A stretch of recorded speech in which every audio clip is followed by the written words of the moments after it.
ఇక మనం బుధవారానికి వచ్చాం. బుధవారంకి వచ్చేసేటప్పటికి మనం ఉసిరిక చెట్టుని తీసుకోవచ్చు. ఉసిరి చెట్టు తీసుకొని, లేదా మారేడు, ఈ రెండిట్లో ఏదైనా వెళ్ళొచ్చు.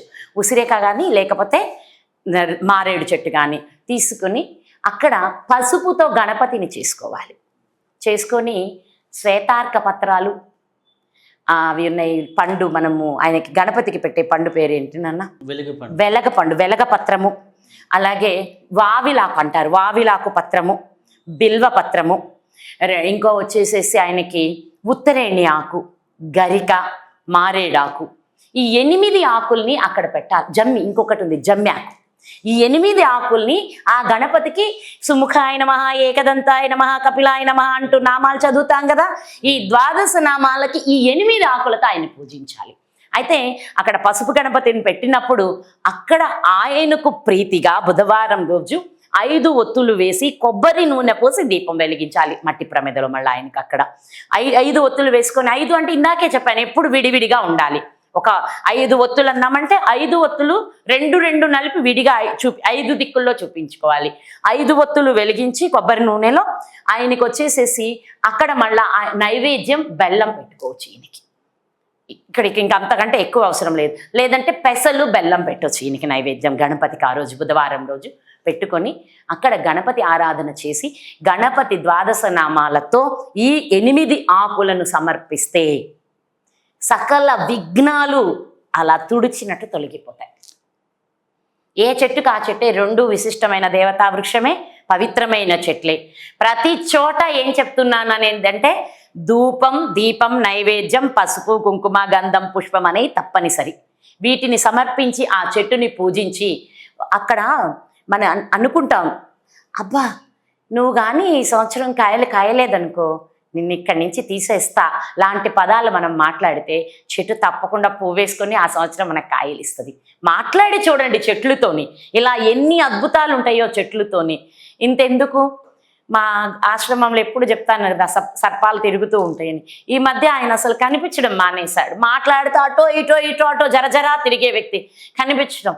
అయ్యా ఏం తప్పు చేశామయ్యా, నీకు మా నుంచి ఏం ఇబ్బంది కలిగింది, ఎందుకు కనపడట్లేదు, ఒక్కసారి అసలు నువ్వు కనపడకపోతే దిగులుగా కూడా ఉంది, ఏం జరిగిందో అని భయం వేస్తుంది, ఒక్కసారి దర్శనం ఇయ్యయ్యా అని 4-5 రోజులు ప్రార్థన చేయంగానే అదిగో రాత్రి జరజరా అంటూ మా అమ్మాయికి ఎదురొచ్చి నేను బాగానే ఉన్నాను, మీరు అందరూ హ్యాపీగా ఉండండి అని చెప్పి దర్శనం ఇచ్చి వెళ్ళిపోయాడు.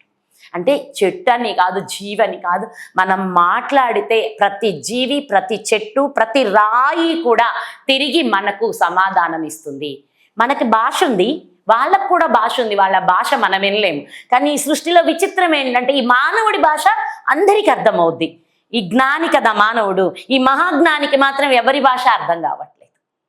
ప్రతి చెట్టుతో మాట్లాడాలి, ప్రతి చెట్టుని క్షమించమని అడగాలి, ప్రతి చెట్టుకి మన కోరిక విన్నవించుకోవాలి. అందుకే ఇప్పుడు అన్ని చెట్ల ద్వారా దేవునికి దగ్గర అవుతున్నాం మనం. ఈసారి ఏం చేస్తున్నాం మనం, ఒక్కొక్క దైవానికి ఇష్టమైన ఒక వృక్షం ద్వారా ఆ దైవాన్ని ఆరాధించి ఆ దైవానికి అతి శీఘ్రంగా చేరువవ్వడానికి మనం ఈ వృక్షాల ద్వారా వెళ్తున్నాం. అది ఇప్పుడు ఇస్తున్న ఈ పరిహారాల్లో విశిష్టత ఏంటంటే మనం వృక్షాలతో భగవంతునికి దగ్గర అవుతున్నాం అన్నమాట. కనుక ప్రతి చోట ఇప్పుడు ఎన్ని రోజులు పరిహారాలు చెప్పుకున్నా అన్ని చోట్ల ఆయా వృక్షాలను పంచోపచారాలతో పూజించుకొని నైవేద్యం పెట్టుకొని ఆ తర్వాత అక్కడ మనం ఏ స్తోత్రం ఇచ్చామో ఏ క్రియ ఇచ్చామో అవి చేసుకొని రావాలి. ఈ పని చేయడం వలన మహా విఘ్నాలు కూడా తొలగిపోతాయి. ఇంకా ఎవరికైనా అవకాశం ఉండేది, కొంతమంది ఉంటారు పెద్ద పెద్ద వ్యాపారాల్లోనో లేకపోతే రాజకీయ నాయకులు, ఏదో విద్యా సంస్థలో గొప్ప ఆధ్యాత్మిక గురువులో మహాయజ్ఞాలు అలాంటి కార్యాలు, పెద్ద పెద్ద కార్యాలు తలపెట్టినప్పుడు విఘ్నాలు ఎక్కువ ఉంటాయి కదా. ఆ విఘ్నాలు తొలగిపోవడానికి ఈ కార్యం చేసి 8 మంది బ్రాహ్మణులని పెట్టుకొని అక్కడ ఆ స్వామివారి యొక్క గణపతి అధర్ణ శీర్షాన్ని చక్కగా పారాయణ చేపిస్తే 108 సార్లు ఇంకా తిరుగులేదు. ఆ కార్యం తప్పకుండా దిగ్విజయం అవుతుంది. అదే మారేడు చెట్టు కింద పసుపు గణపతిని పెట్టుకొని పూజించుకుని అప్పుడు ఇంకా బ్రాహ్మణులు వస్తే పూజా కార్యక్రమం అంతా వాళ్ళే చేస్తారు కదా చక్కగా. మనకి వారి చేత పూజా కార్యక్రమం చేయించుకొని యజమానులు కూర్చొని ఈ పారాయణ చేయించుకుంటూ పారాయణ అయిన వరకు వీళ్ళు కూడా శ్రద్ధగా ఓం గం క్షిప్ర ప్రసాదనాయ నమః అంటూ గణపతిని తలుచుకుంటూ, ఇక్కడ క్షిప్ర ప్రసాదనాయ నమః అన్నాం ఎందుకంటే మామూలుగా గం గణపతి నమః అంటాం మనం. క్షిప్రం అంటే వెంటనే తక్షణమే ప్రసాదించే తండ్రి, మాకు వెంటనే ఈ విఘ్నాలు తొలగించి మేము అనుకున్న వరాలు ప్రసాదించు తండ్రి అంటూ గం క్షిప్ర ప్రసాదనాయ నమః.